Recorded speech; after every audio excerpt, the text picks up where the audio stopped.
So that's the river that the Lord of the Rings was shot on, where they were going down on the boats. Anyways, what's up, Pete? Hey, what's up, Doug? So, I've been taking classes on being a leader in my community and a leader in the workplace and stuff like that. And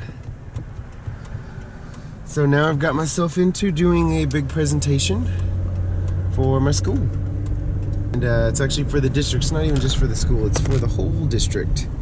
And anybody who signs up for it, for the type of professional development, they will be in my class and I'll be teaching them. Right now I have, I don't know, I guess close to 30 people signed up for it. So I'm going to be giving a presentation to like 30 people throughout the district who want what I have in my brain, which is kind of, it's cool, it's crazy. I haven't given too many presentations before, so this time I am going to be presenting instead of be the one looking for the ideas. So I'm looking at how to present, how to get information to people in a fun way, because I don't want to be boring. I don't want to be up there and just stand and lecture to people. Yeah, I don't want that. I want it to be fun. I want it to be engaging. I think to break it up to where I talk a little bit, then people interact with each other, share out things. I talk a little bit, people interact with each other, share out things. So it's more of an interactive, engaging thing where other people get input on what they're learning instead of them just sitting there absorbing or being on Facebook or whatever you do on your computer. Hopefully it's going to be fun. I'm going to try to make like a little scavenger hunt in the middle of it.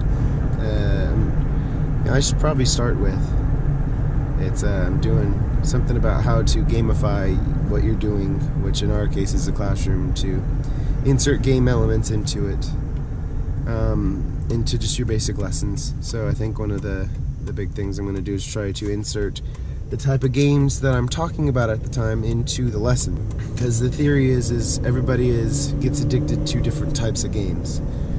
Like, you don't play lots of games at all. Actually, you hate games except for Minecraft. So the idea behind my lessons or my presentation is to look at those type of things objectively, in a way that you don't just look at games as just games, but you look at the quality of what those games have that get people hooked, and apply those qualities to other areas of your life. In our case, learning stuff. Which is interesting because not everybody's addicted to the same type of qualities. So if you were to do something yourself, what qualities of Minecraft do you enjoy that make it so appealing to you that you get so addicted to that you can almost not stop, right? So that's kind of the topics, or the people who play the Candy Crush type games. What about those games make it to where people get all the way up to actual 350 or however many they're at now?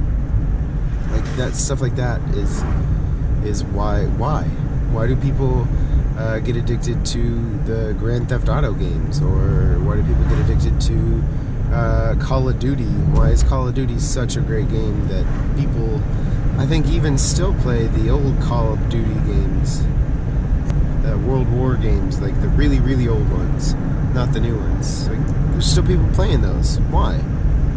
And I'm going to be looking at those qualities and hopefully inspiring people to search for what they really enjoy in a game and try to incorporate those type of things into their classroom. I think one of the biggest things is video games are not just all games. People play cards, people play sports, people do play video games, but that's not the definition of a game, is just video games. That's just some of the current technology that we're using today. But kids still love sports, kids still play Pokemon cards. I mean, if you start looking at just all the qualities of those games, like people who love collecting things, that's a huge one. If you can start a thing where they can earn points and collect items and maybe get that random open package. Kids love that one. My kids love the blind bags for some reason. People love them. They don't know what they're going to get, so it's exciting to them. And they get to collect things. And having the whole collection really gets some people and doesn't others. When you do gamification, when you're looking at all the different qualities, you're not going to get every single kid in or sucked into what you're doing when you generate a certain type of game every single time. It's not going to happen.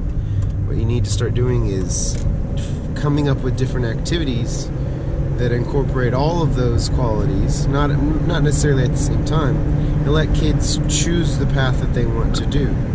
If a kid loves collecting things, and a kid loves competing, and another kid loves something else, let them use that style of game to their advantage, and let them play that one. They don't have to play this other one, because that's not what motivates them.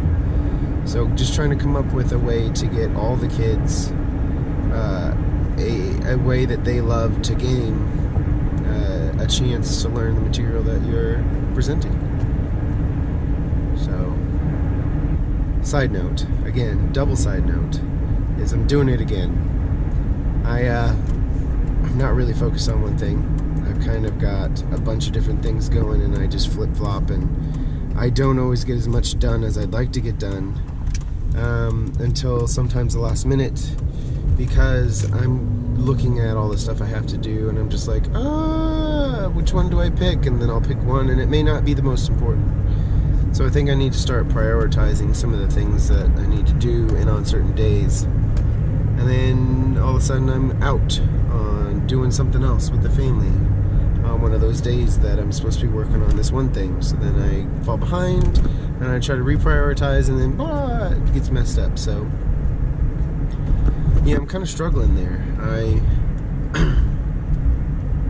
I need to do something, because I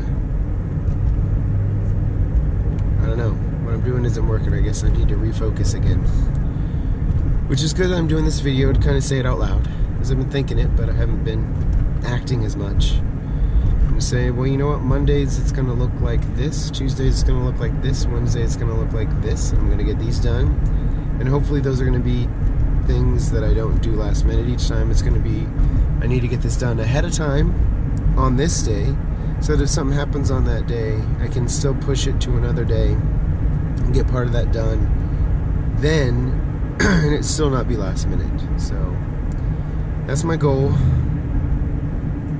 So thanks for sending me those text messages. Hey dude, put up your video, because I needed it. I kind of needed this kind of saying it out loud, refocusing. So thanks for that. Well, that's what's up.